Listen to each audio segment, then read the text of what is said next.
Assalamualaikum warahmatullahi wabarakatuh.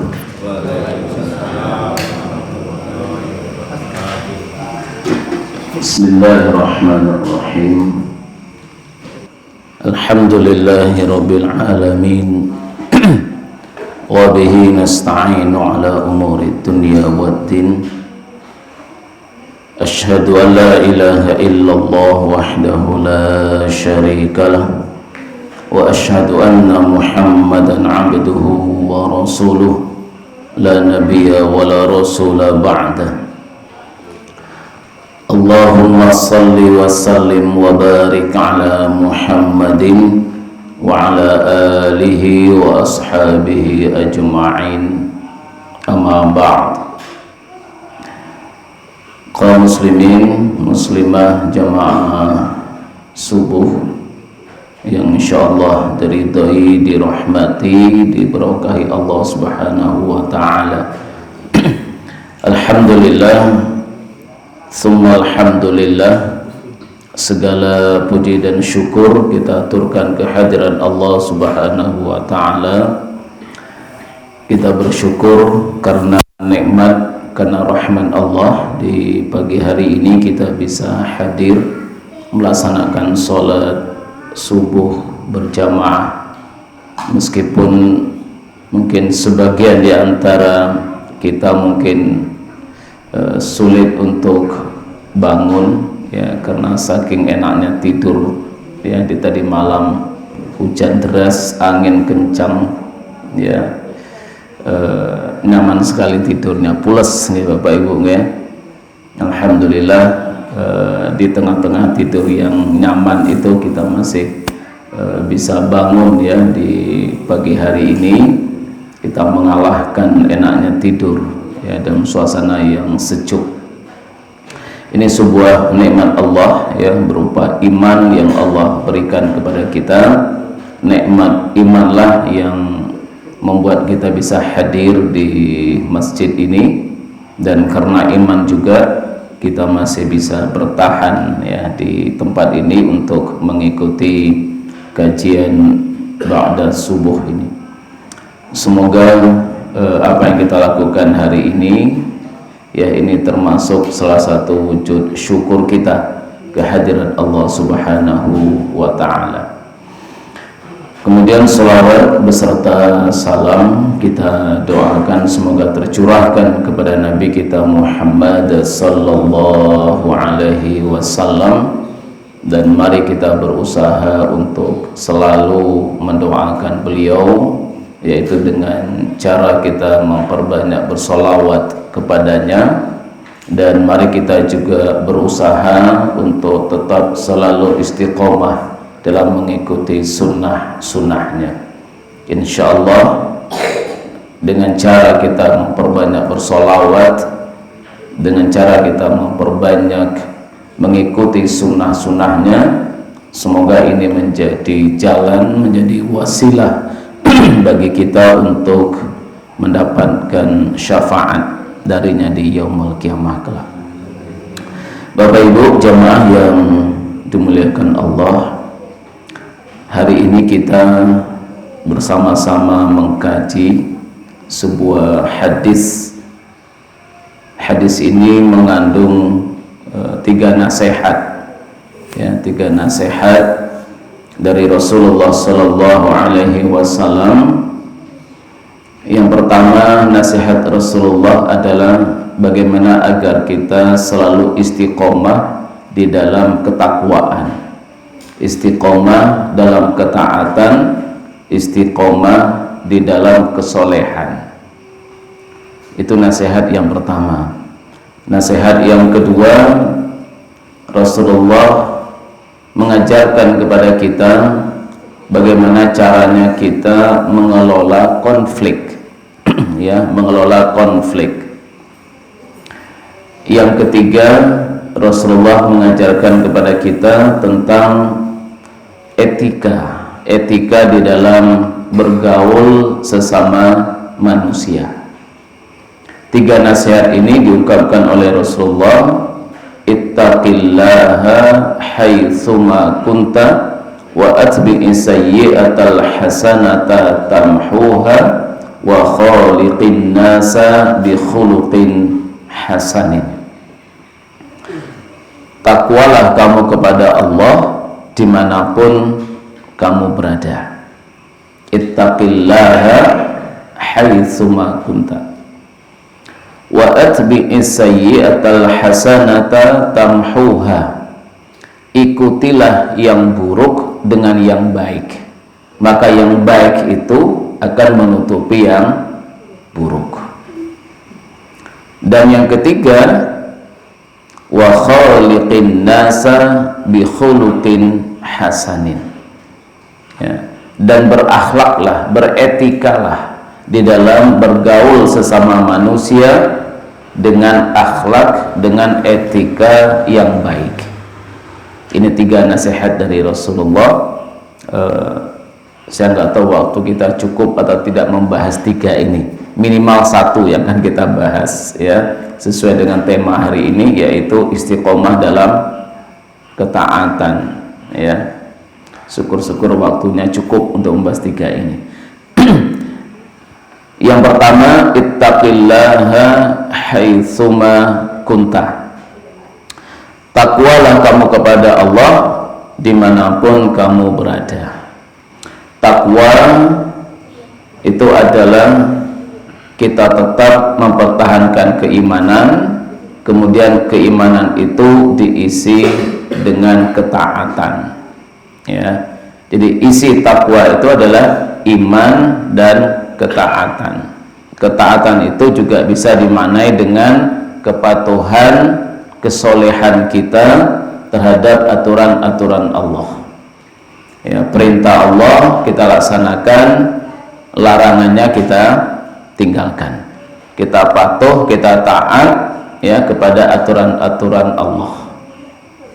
Itu dikatakan taat, takwa, ya. Iman terus kemudian taat. Tidak ada takwa bagi orang yang beriman tetapi tidak taat. Dan juga tidak dikatakan takwa seseorang yang taat tapi tidak beriman. Jadi iman dan taat atau iman soleh. Dan memang kita dalam hidup ini 2 hal inilah yang harus kita jaga. Yang pertama iman, yang kedua amal soleh. Tidak semua orang yang beriman itu beramal soleh, dan tidak semua orang yang beramal soleh itu orang yang beriman. Maka jadilah kita orang yang beriman atas dasar iman itu, kemudian kita beramal soleh. Itulah sebuah ketakwaan. Nah, Rasulullah Shallallahu Alaihi Wasallam itu menasihatkan kepada kita agar iman dan amal soleh ini, atau iman dan ketaatan ini kita pertahankan dimanapun, haitsuma kunta. Kenapa Rasulullah menasihatkan seperti ini? Karena fenomena dalam hidup kita, pengalaman dalam hidup kita, saya yakin saya dan panjenengan tidak jauh beda lah, ya, nggak jauh beda. Dimana kita kadang-kadang soleh pada suatu waktu, tapi kurang soleh di waktu yang lain. Kadang-kadang kita soleh banget di suatu tempat, tapi kesolehan itu berkurang di tempat yang lain. Kadang-kadang kita itu soleh dalam suatu kondisi, tetapi kesolehannya berkurang di kondisi yang lain. Artinya keimanan dan kesolehan itu fluktuasi. Sok-sok yo naik, sok-sok turun. Kadang-kadang itu ya banyak amal solehnya, kadang-kadang ya sedikit. Ini fenomena, ya, fenomena. Dan mungkin ini dialami oleh semua orang, ya, mungkin dialami semua orang. Makanya Rasulullah mengatakan al-imanu yazidu wa yanqus. Iman itu kadang-kadang naik, kadang-kadang turun. Nah, itulah yang menyebabkan kemudian Rasulullah menasihatkan kita agar kita tetap menjaga keimanan, menjaga kesolehan dimanapun. Ya, haitsu ma kunta. Makna haitsu ma kunta, dimanapun kamu berada, itu maknanya banyak Bapak Ibu. Ya, kata-kata haitsu ma kunta itu maknanya banyak. Bisa saja makna haitsu ma kunta itu bermakna tempat. Ya, tempat. Dimanapun kamu berada, artinya di tempat manapun kamu berada, itu istiqomah dalam ketakwaan. Kita kadang-kadang Bapak Ibu ketika berada di masjid ini, ya, berada di masjid, berada di majelis-majelis pengajian, majelis-majelis ta'lim, itu biasanya iman kita kuat. Ya, iman kita kuat, semangat amal soleh kita itu luar biasa ketika kita berada di majelis ta'lim seperti ini. Tapi nanti sampai di rumah, ya, kemudian kita bergelut lagi dengan aktivitas-aktivitas duniawi kita sehari-hari, ya, itu biasanya imannya mulai menurun, semangat ibadahnya mulai berkurang lagi. Itu biasanya begitu. Sampai-sampai sahabat Rasulullah saja, ya, dia mengatakan nafaqtu, aku munafik, aku munafik, aku munafik. Lalu terdengar oleh Abu Bakar Siddiq. Abu Bakar mengatakan atau bertanya pada si Fulan ini, Fulan, kamu ngapain kalau mengatakan aku munafik, aku munafik? Ada apa denganmu? Kata si Fulan ini, ya Abu Bakar, aku itu kalau berada di majelisnya Rasulullah, dengarin pengajian, nasihat dari Rasulullah, ya, itu rasanya hidup tuh ingin ibadah terus, ya. Ingat mati, ingat kehidupan sesudah kematian ini, yaitu kehidupan akhirat. Kau sudah ingat kehidupan akhirat, itu yang muncul pada diriku hanya ibadah, dan ibadah. Pengen banget ibadah itu. Kenapa? Kan pengen masuk surga. Tapi setelah pulang dari majelis pengajian itu, bergelut lagi dengan urusan-urusan dunia, rasa itu hilang. Rasa itu hilang. Ingat mati itu hilang, ingat kehidupan akhirat itu hilang. Yang terfikirkan bagaimana agar di dunia ini kita bisa bahagia. Kata Abu Bakar apa? Lah kalau yang begitu dikatakan munafik, aku juga munafik, kata Abu Bakar. Itu artinya adalah sekelas sahabat saja itu juga begitu Bapak Ibu. Ya, imannya itu ya naik dan turun. Ketika berada di majelis-majelis pengajian, mendengarkan nasihat-nasihat dari para guru, para ustadz, ya, iman kita bertambah, dan bertambahnya keimanan itu diwujudkan dengan semangat ibadah. Tetapi setelah kita keluar dari majelis itu, semangat ibadahnya mulai berkurang. Makanya Rasulullah mengingatkan kepada kita, dimanapun kita, di majelis-majelis pengajian, di pasar, dimanapun, ayo tetap istiqomah dalam keimanan dan kesolehan.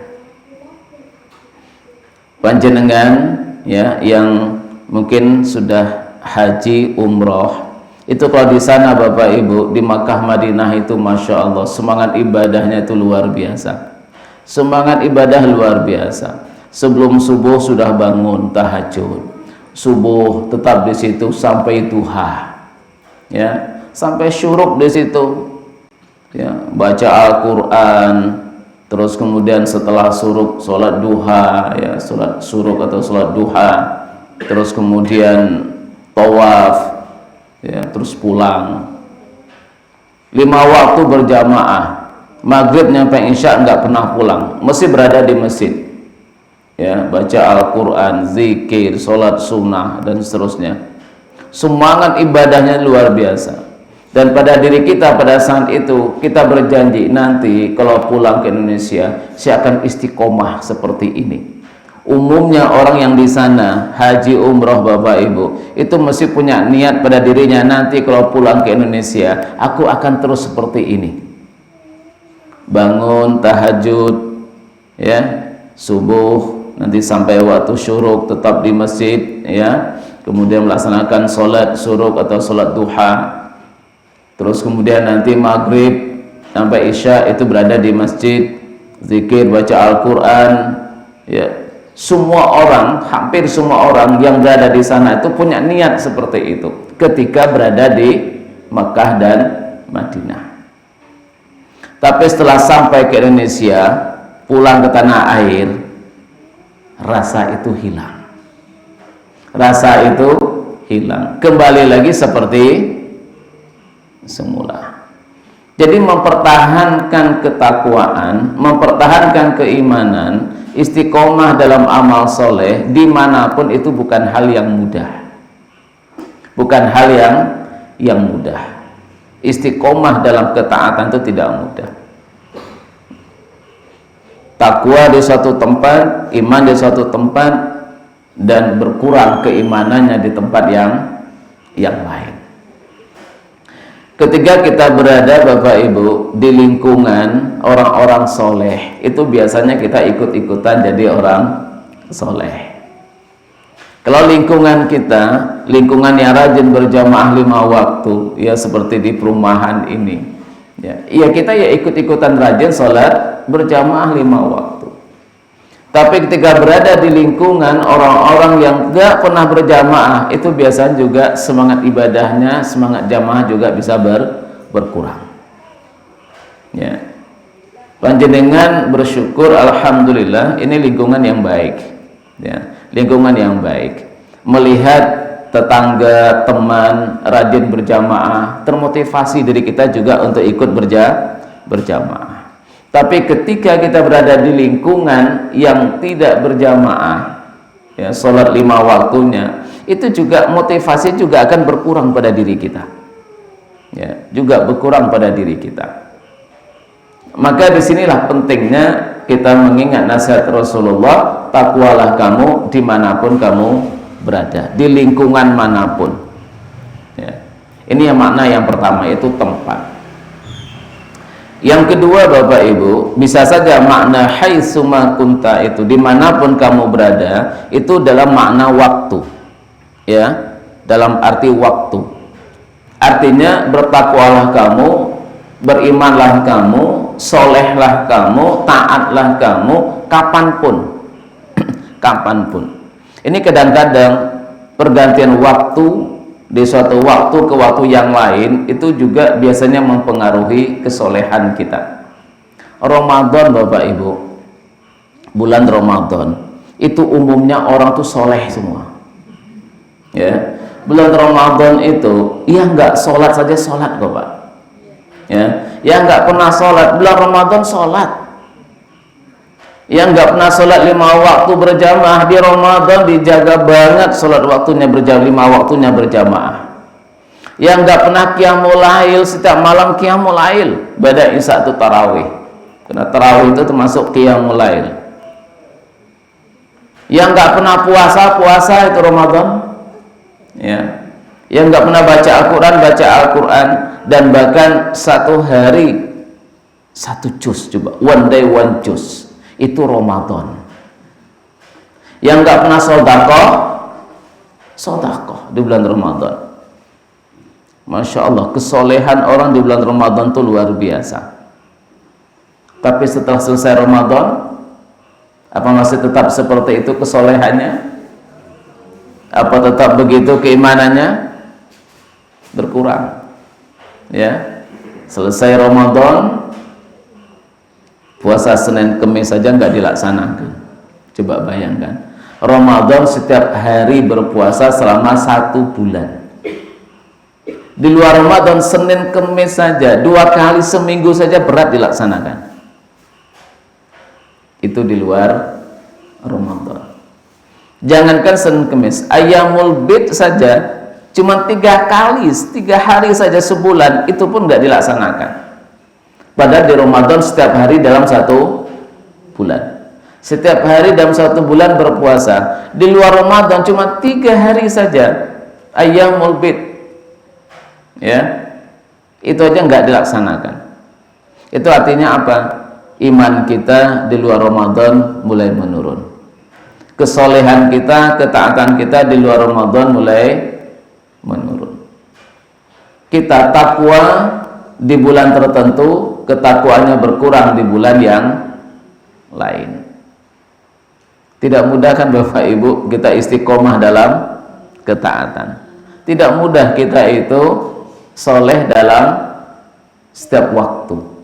Makanya nasihat Rasulullah luar biasa untuk mengingatkan kita, ayo jaga ya keistiqomahan dalam kesolehan, keistiqomahan di dalam ketaatan dimanapun dan kapanpun. Ini makna yang kedua ya, yang pertama tempat, yang kedua waktu.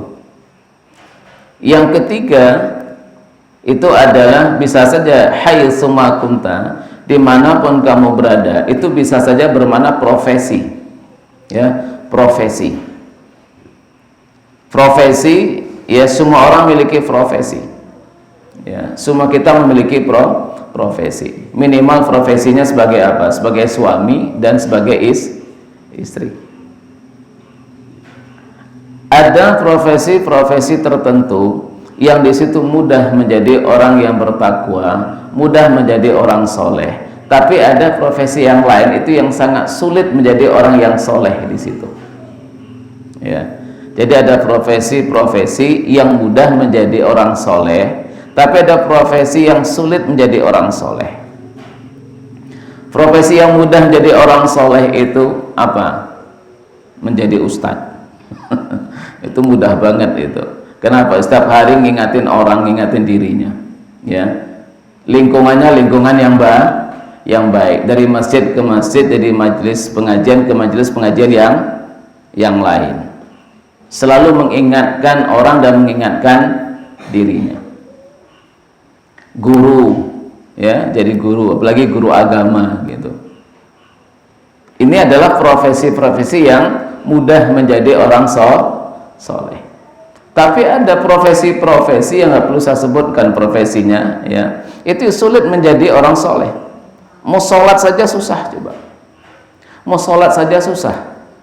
Karena apa? Karena di waktu-waktu sholat dia harus mengerjakan kewajibannya ya, kewajiban dalam pekerjaannya itu. Waktu sholat saja susah, Jumatan saja susah Bapak Ibu ya. Ada profesi-profesi di situ baru bisa keluar dari tempat kerja itu jam 12 siang. Pada Jumat jam setengah 12 misalnya. Coba gimana itu? Maka ada tempat tertentu di suatu daerah ya, suatu tempat itu Jumatannya jam 12 Bapak Ibu. Saya kalau ngisi Jumatan di situ ya, itu jam 12 baru khatibnya naik. Meskipun waktu zuhurnya sudah masuk jam setengah 12. Tapi Jumatannya jam 12. Kenapa? Karena banyak jamaah yang sholat di masjid itu pekerja-pekerja yang mereka baru bisa keluar dari tempat kerjanya itu jam 12. Jadi kalau Jumatan dimulai jam setengah 12 ya, Jumatan sudah selesai, mereka belum keluar dari tempat kerjanya. Terus bagaimana mereka mau Jumatan? Ini kan ada profesi-profesi yang di situ kita sulit menjadi orang bertakwa. Apalagi profesi yang di situ godaannya luar biasa, ya, godaan duniawinya itu luar biasa. Nah, maka disinilah kemudian Rasulullah mengingatkan, ya, mengingatkan pada kita semua, profesi apapun kita, ayo kita jaga ketakwaan, jaga keimanan dan jaga kesolehan. Ini yang ketiga. Dan yang keempat, makna haitsu ma kunta, dimanapun kamu berada, itu bisa juga bermakna dalam kondisi bagaimanapun kamu berada. Kondisi batin kita. Bapak Ibu, ada orang yang dalam kondisi tertentu dia soleh, tapi di kondisi yang lain dia tidak soleh. Ada orang ketika sehat dia soleh, ketika sakit tidak soleh. Atau sebaliknya, ketika sehat itu tidak soleh, tapi pas sakit soleh, Pak. Ya, ketika sehat itu enggak soleh, tapi ketika sakit soleh banget gitu. Ketika sehat enggak pernah sholat, pas sakit sholat. Ketika sehat enggak pernah istighfar, pas sakit istighfar melulu. Coba itu. Ya, ketika sehat enggak pernah zikir, ketika sakit zikir terus. Tapi ada juga yang sebaliknya. Ya, ada juga yang sebaliknya. Ketika sehat, rajin ibadah, ya, ketika sakit malah mengeluh terus. Mengeluh malah menyalahkan Allah. Mengeluh dan kemudian dia mengatakan Allah itu tidak adil. Saya yang sehari-harian sholat 5 waktu, rajin berpuasa, rajin zikir, rajin menghadiri majelis taklim, rajin, sementara tetangga saya nggak pernah sholat, nggak pernah zikir, nggak pernah baca Al-Quran, kok sehat-sehat saja. Allah nggak adil. Ya, hilang kesolehannya, hilang keimanannya, mengatakan Allah tidak adil. Kenapa saya ya Allah yang selama ini sudah ibadah, rajin ibadah, kenapa kau berikan sakit seperti ini? Sementara tetangga saya nggak pernah sholat, tapi kok sehat terus? Hilang kesolehannya. Ya. Nah, kondisi kita itu bisa mempengaruhi tingkat keimanan dan tingkat kesolehan. Seseorang ketika punya uang yang cukup, ya, dengan ketika tidak punya uang, ini juga mempengaruhi keimanan dan kesolehan. Ada orang ketika kaya itu soleh, ketika miskin tidak soleh. Ya, ketika kaya soleh, ketika miskin tidak soleh. Ya, ketika kaya rajin ibadah, imannya kuat. Ketika miskin, apapun dilakukan, yang penting dapat duit, nggak peduli itu halal atau haram, yang penting dapat duit. Ada yang seperti itu, tapi ada juga yang sebaliknya. Ketika kaya tidak soleh, sibuk dengan urusan-urusan dunia, nyari duit, pas miskin ke masjid melulu itu. Yang selama ini nggak pernah ngerti jalan masjid dan kemana, setelah jatuh miskin 5 waktunya di masjid. Ada juga yang seperti itu. Jadi kondisi seseorang itu bisa mempengaruhi keimanan dan kesolehannya. Belum lagi nanti kondisi batin, senang, ya, dan marah, ridho dan marah.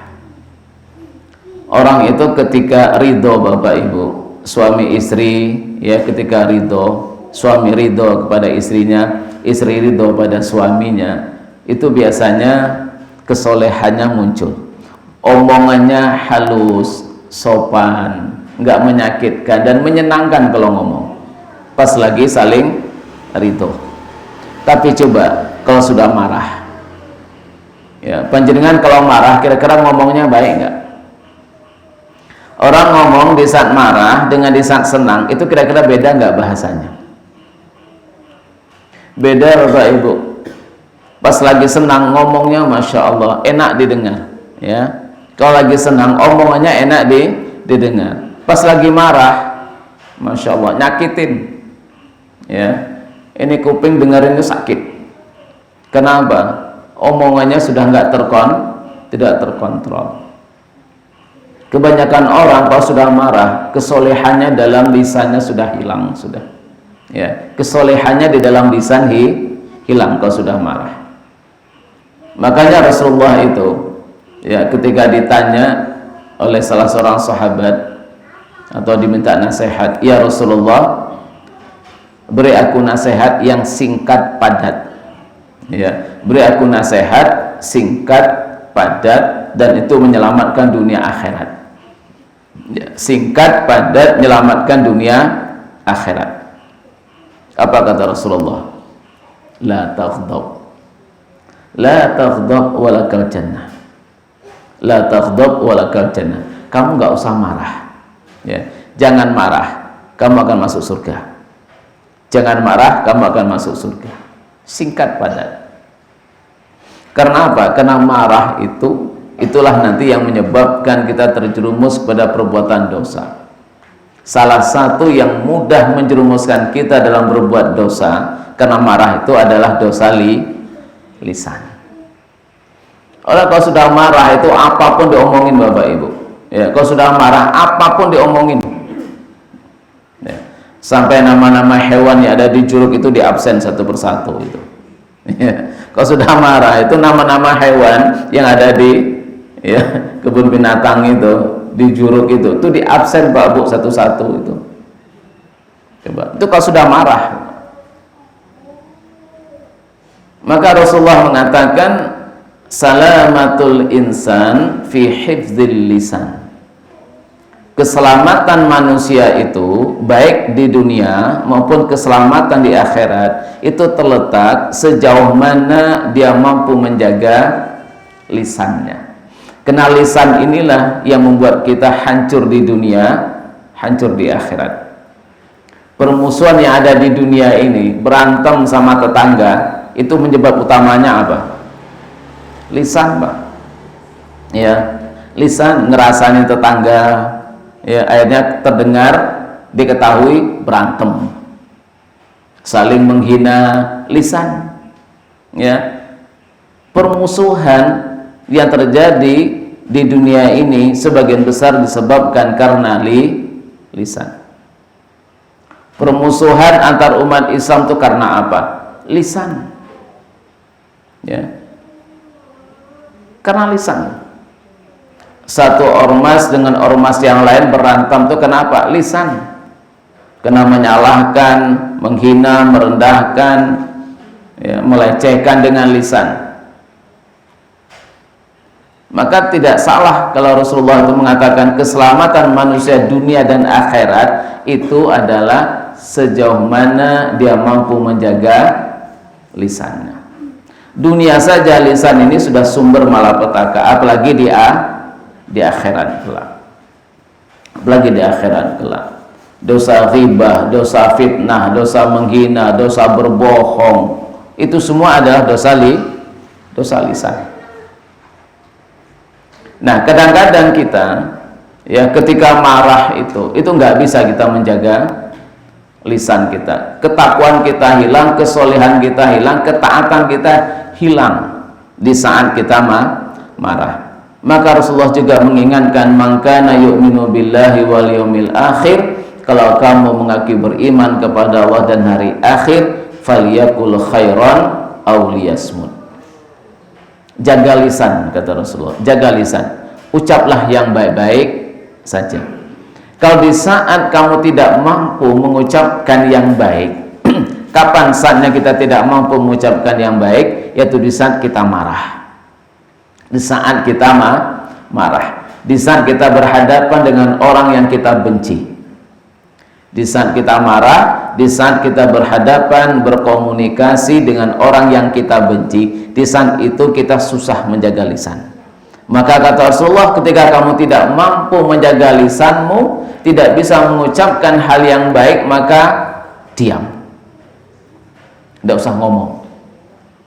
Maka Bapak Ibu kalau marah, ya lagi marah, diam. Suami-suami lagi marah sama istri, diam, tidak usah ngomong.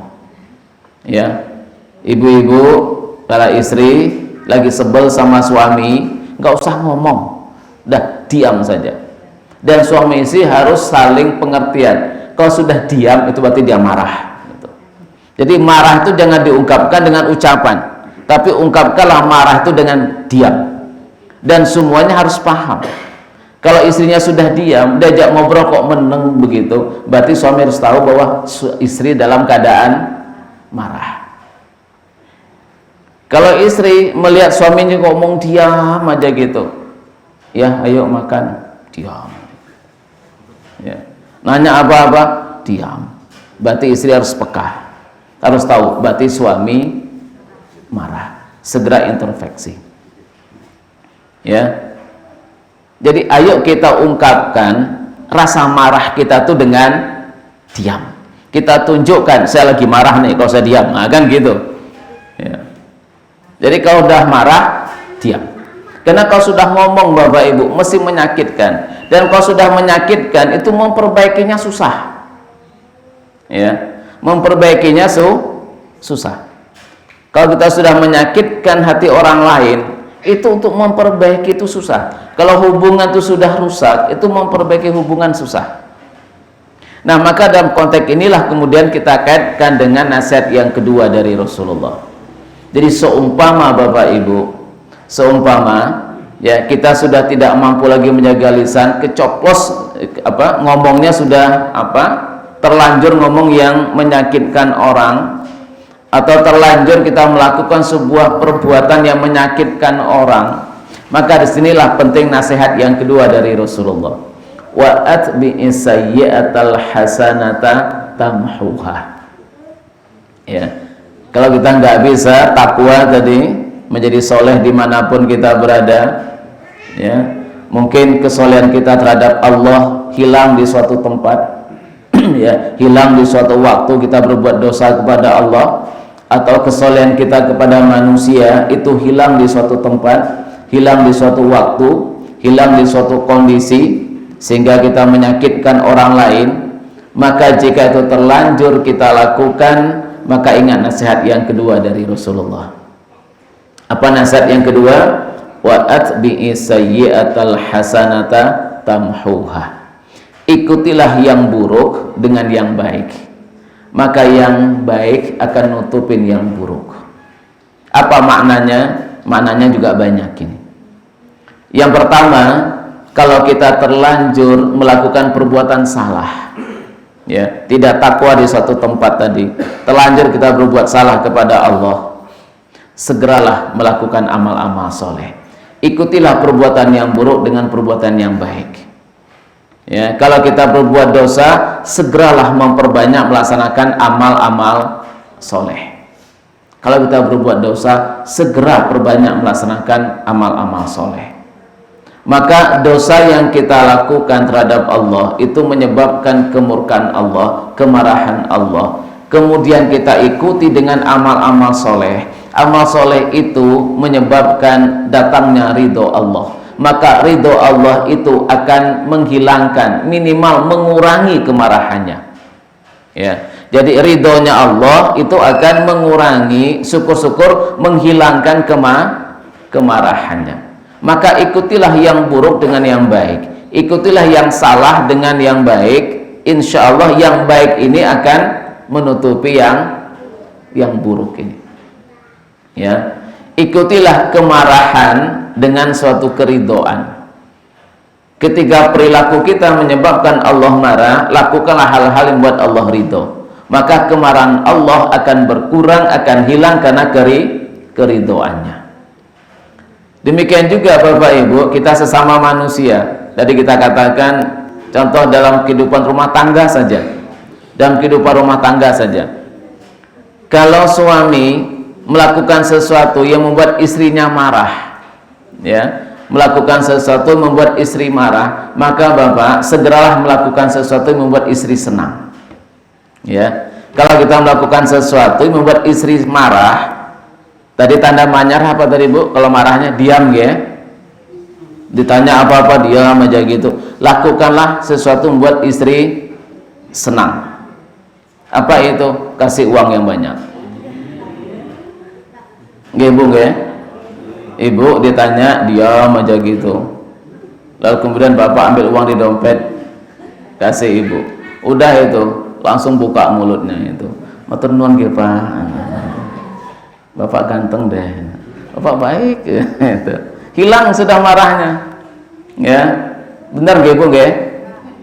Ibu lagi marah kasih uang, marahnya hilang enggak? Semakin marah nggih Bu nggih, biar uangnya nambah gitu ya. Masuk cuma segini. Jadi kalau kita melakukan kesalahan, segeralah kita ikuti dengan perbuatan yang baik. Baik hubungan kita dengan Allah maupun sesama manusia. Maka amal kebaikan yang kita lakukan itu akan menutupi kesalahan yang sudah kita lakukan. Ini manajemen konflik, Pak. Ya, ini saya katakan ini manajemen konflik dalam kehidupan kita. Dan itu tidak hanya hubungan suami istri, juga dengan tetangga. Kalau kita sudah melihat tetangga kok diam aja gitu, disapa meneng aja gitu kan, mau bertemu dengan kita balik kanan gitu, ini ada apa ya? Biasanya ramah, ini kok sekarang kok kayak berubah. Ayo introspeksi diri. Gampang Bapak Ibu ke toko cari makanan yang enak gitu, bagikan ke tetangga. Udah besok udah ramah udah itu. Ya. Jadi lakukanlah, ya, ikutilah kesalahan dengan kebaikan. Ikutilah yang buruk dengan yang baik. Insya Allah yang baik akan menutupi yang buruk. Ini makna yang pertama, wa atbi'is sayyi'atal hasanata tamhuha. Ya. Makna yang kedua, ikutilah yang buruk dengan yang baik akan menutupi yang buruk. Itu dalam konteks terhadap orang yang kita sayangi, anak kita, istri kita, suami kita, saudara kita, family kita, orang tua kita. Kita pasti menginginkan Bapak Ibu, anak kita menjadi anak yang sempurna. Pasti semua orang menginginkan itu. Seorang suami mesti ingin istrinya istri yang sempurna. Seorang istri pasti ingin suaminya suami yang sempurna. Tetapi kan nggak ada manusia yang sempurna itu. Maka ketika kita melihat kekurangan-kekurangan seseorang yang kita sayangi, masih di situ ada kekecewaan. Panjenengan ketika melihat anaknya tidak seperti anak tetangga, mesti kecewa. Nah, tuh lihat temanmu itu loh, ya, belajar terus nggak kayak kamu, main aja terus. Kecewa orang tuanya, anaknya nggak seperti anak tetangga. Tuh temanmu itu loh juara 1 lah, kamu juara 1 dari belakang. Kita sering banding-bandingkan anak kita dengan anak orang. Syukur anaknya nggak pintar banget. Nah, pintar banget lah, bapak sesengan bapaknya kan beda katanya. Bapaknya siapa lah? Bapak saya siapa? Gitu kan? Malah disalahkan orang tuanya gitu. Dia pintar karena bapaknya pintar katanya. Lah saya bodoh karena, loh coba kalau anak ngomong gitu gimana coba, ya kan? Jadi Bapak Ibu, kita jangan suka banding-bandingkan anak kita dengan anak orang lain. Jangan-jangan kesalahannya ada pada diri kita. Lah anaknya pintar ngomong begitu, lah bapaknya beda kok sama bapak saya, ibunya beda kok sama ibu saya. Kenapa dia baik begitu? Karena ibunya baik. Lah saya begini karena ibu saya nggak baik katanya. Kena sendiri kan, gitu. Jadi kita pasti menginginkan putra-putri kita sempurna, maka kita suka banding-bandingkan itu. Suami ya mesti menginginkan istrinya sempurna, meskipun tidak terungkapkan, mesti ada keinginan suami itu ingin istrinya seperti istrinya si A, kan gitu kan, mbok yo kayak si A, kayak si B gitu. Istri juga begitu, pengen suaminya seperti si A, si B gitu. Karena apa? Karena kita menginginkan kesempurnaan terhadap orang yang kita cintai. Maka ketika kita melihat adanya kekurangan-kekurangan terhadap orang yang kita cintai, disitulah muncul kekecewaan. Ketika suami melihat ada kekurangan pada istrinya, muncul rasa kecewa. Ketika istri melihat ada kekurangan pada suami, muncul rasa kecewa mendapatkan suami. Ya. Maka kekecewaan itu, Bapak Ibu, itu harus segera kita ikuti dengan sesuatu yang membanggakan. Apa itu? Lihatlah kelebihan-kelebihannya. Ketika kita menemukan adanya kekurangan pada putra-putri kita, lihatlah kelebihan-kelebihannya. Insya Allah ketika kita melihat banyaknya kelebihan-kelebihan pada putra-putri kita itu, ada kebanggaan pada diri kita. Kebanggaan itulah yang menghilangkan kekecewaan. Ketika suami melihat kekurangan istri, lihatlah kelebihan-kelebihan istrinya dibandingkan istri orang lain. Disitulah kemudian muncul rasa bangga. Dan rasa bangga itulah yang menghilangkan kekecewaan tadi. Ibu-ibu, para istri, ketika melihat ada kekurangan pada suami, lihatlah kelebihan-kelebihan suami panjenengan. Ketika panjenengan banyak melihat kelebihannya, panjenengan akan bangga mendapatkan suami. Kebanggaan itulah yang kemudian menghilangkan kekecewaan. Insya Allah rumah tangga panjenengan romantis, harmonis kalau begitu. Tapi kalau semua suami, semua istri hanya melihat kekurangan-kekurangan pasangannya dan menutup mata dari kelebihan-kelebihannya, maka hidup suami istri itu dipenuhi dengan kekecewaan, dan kekecewaan. Kekecewaan itulah yang menghilangkan keharmonisan dan keromantisan dalam rumah tangga. Itulah penyebab kenapa rumah tangga berantem terus, gak pernah senyum. Suami ketemu istri nggak senyum, istri ketemu suami nggak pernah senyum. Kalau ngomong nggak mengenakkan, karena apa? Kecewa. Kenapa kecewa? Karena terlalu banyak melihat kekurangan. Ayo wa atbi'is sayyi'atal hasanata tamhuha. Ikutilah yang buruk dengan yang baik, maka yang baik akan nutupin yang buruk. Ini yang kedua, manajemen konflik yang diajarkan oleh Rasulullah. Yang ketiga, Bapak Ibu, yang diajarkan oleh Rasulullah, kalau orang itu menyakiti kita, ya, ada orang yang melakukan sesuatu yang menyakiti kita, maka lihatlah kebaikan-kebaikan orang itu, baik terhadap kita.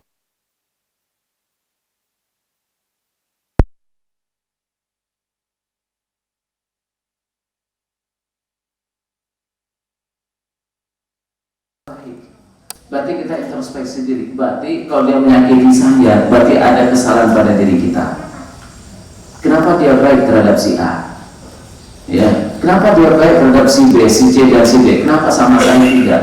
Berarti ada kesalahan pada diri kita. Maka ketika kita disakiti oleh seseorang dan kita melihat banyak kebaikan-kebaikan yang dilakukan oleh orang itu, itulah yang mengurangi kebencian kita terhadap orang itu. Ya, hilang kebencian kita, hilang rasa permusuhan kita terhadap orang itu. Kita langsung mengintrospeksi diri. Kenapa saya kok tidak dibagi oleh si B? Kenapa si B itu baik dengan yang lain? Berarti yang salah kita. Yang salah kita. Disitulah kita kemudian tidak menyalahkan orang itu. Maka kebencian kita, rasa permusuhan kita ke orang itu akan berkurang dan akan hilang, karena kita banyak melihat kebaikannya. Ini kan tidak mudah Ibu Pak, ya. Ngomongnya mudah, prakteknya susah.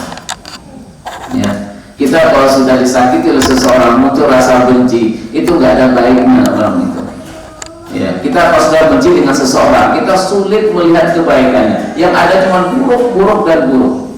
Maka Allah ingatkan, wala yajrimannakum syana'anu qaumin 'ala alla ta'dilu, ya'dilu huwa aqrabu littaqwa. Janganlah kebencian kamu terhadap seseorang membuat kamu nggak bisa berlaku adil terhadap orang itu.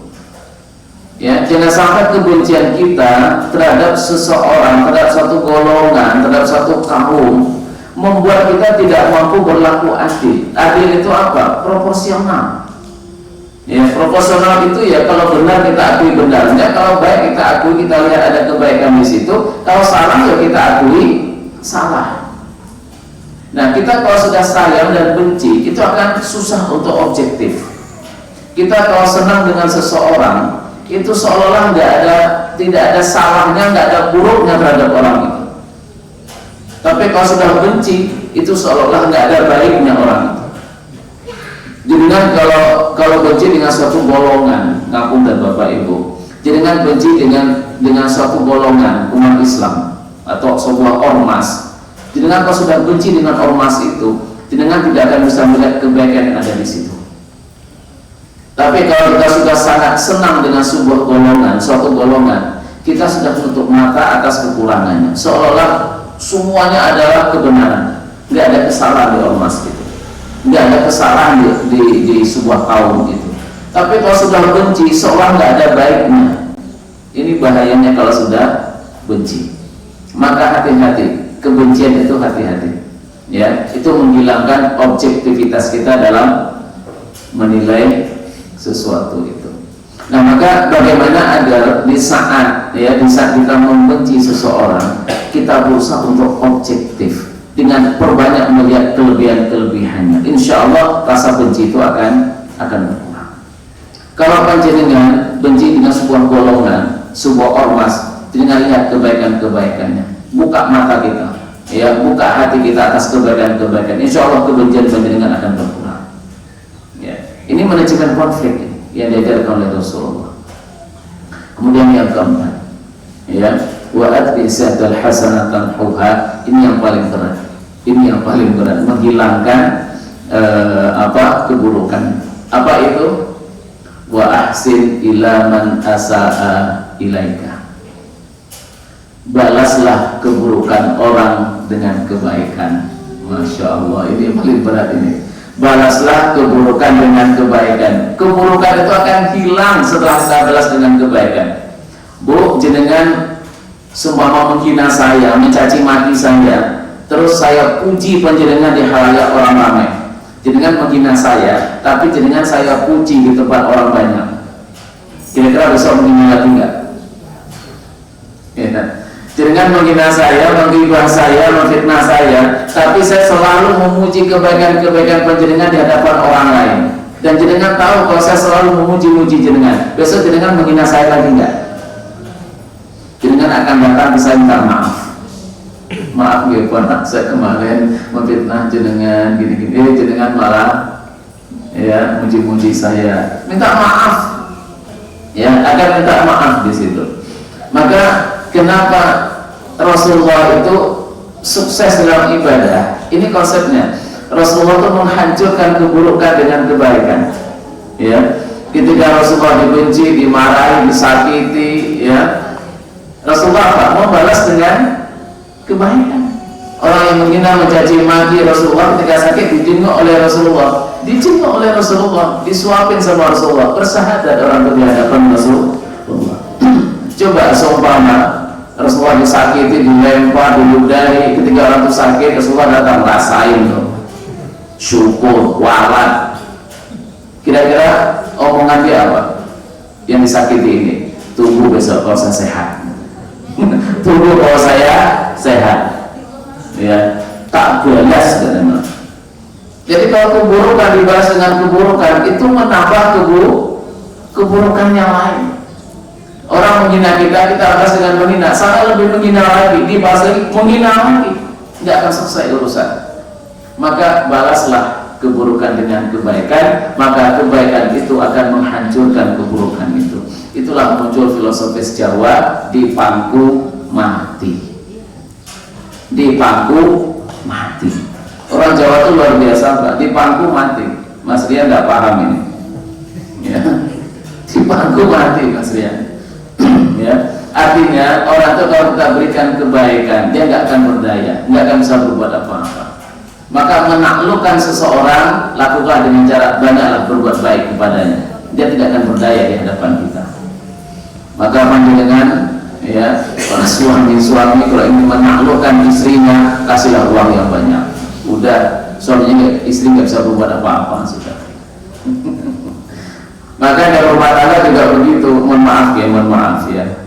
Kalau seandainya istri itu menghasilkan uang banyak di rumah tangga, suaminya tidak menghasilkan apa-apa, yakinlah suami akan ditakluk sama istri. Suami nggak bisa berbuat apa-apa sudah itu. Ya, kepemimpinan rumah tangga nggak bisa berbuat apa-apa. Kenapa? Karena tidak bisa memberikan sesuatu.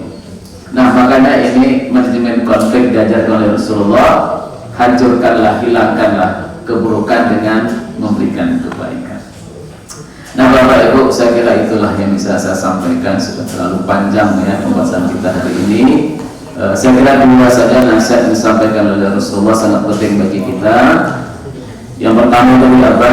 Ittaqillah haitsuma kunta. Ayo kita istiqomah dalam ketaatan dimanapun ya, di tempat manapun, di waktu kapanpun, dalam kondisi apapun, profesi kita apapun, ayo kita jaga keimanan dan kesolehan kita. Yang kedua, jika kita terlanjur tidak mampu mempertahankan kesolehan itu sehingga ada perilaku kita tidak baik dan seterusnya, maka ingat nasihat yang kedua, wa atbi'is sayyi'atal hasanatan tamhuha. Ikutlah yang buruk dengan yang baik, maka yang baik akan menutupi yang buruk itu. Demikian Bapak Ibu, semoga apa yang kita kaji bersama di hari ini bermanfaat bagi saya dan bagi panjenengan semua. Dan tentunya saya mohon maaf atas banyaknya kekhilafan, kesalahan dari apa yang saya sampaikan. Demikian, mari kita tutup, kita akhiri kajian ini dengan hamdalah dan doa kafaratul majelis. Alhamdulillahirabbil alamin. Subhanakallahumma wa bihamdika asyhadu an la ilaha illa anta astaghfiruka wa atubu ilaik. Wassalamualaikum warahmatullahi wabarakatuh.